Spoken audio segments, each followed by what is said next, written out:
മിശിഹായിൽ പ്രിയരെ, ദൈവീക പദ്ധതികൾ എപ്പോഴും നമ്മുടെ ജീവിതത്തിലേക്ക് കടന്നു വരുന്നത് സന്തോഷം നൽകിക്കൊണ്ടല്ല, മറിച്ച് ദൈവീക പദ്ധതികൾ ഞാൻ എങ്ങനെ എൻ്റെ ജീവിതത്തിൽ സ്വീകരിക്കുന്നു എന്നതിലാണ്.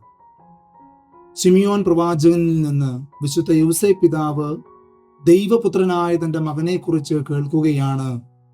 ഇവൻ ഒരു വിവാദ വിഷയമായിരിക്കുന്നു. എന്നിട്ടും ആ പുണ്യപിതാവ് അതിൽ ശങ്കിക്കാതെ ദുഃഖിക്കാതെ ദൈവീക പദ്ധതികളോട് ചേർന്ന് തൻ്റെ ജീവിതത്തെ ക്രമപ്പെടുത്തി എന്നതാണ് വിശുദ്ധ യോസേപ്പ് പിതാവിൻ്റെ മഹാത്മ്യം. വിശുദ്ധ യോസേപ്പ് പിതാവിൻ്റെ തിരുനാളിനായിട്ട് ഒരുങ്ങുമ്പോൾ ഞാനും നിങ്ങളും വ്യക്തിപരമായി ചോദിക്കണം, ദൈവീക പദ്ധതികളോട് എന്തുമാത്രം ചേർന്ന് ജീവിക്കുവാൻ പരിശ്രമിക്കുന്നവരാണ് നമ്മൾ ഓരോരുത്തരുമെന്ന്. ആ ഒരു ചോദ്യത്തിന് ഉത്തരം കണ്ടുപിടിക്കുവാനുള്ള അവസരമാവട്ടെ ഈ തിരുനാൾ. അതിന് വിശുദ്ധ യോസേപ്പ് പിതാവ് നമ്മെ സഹായിക്കട്ടെ. ആമേൻ.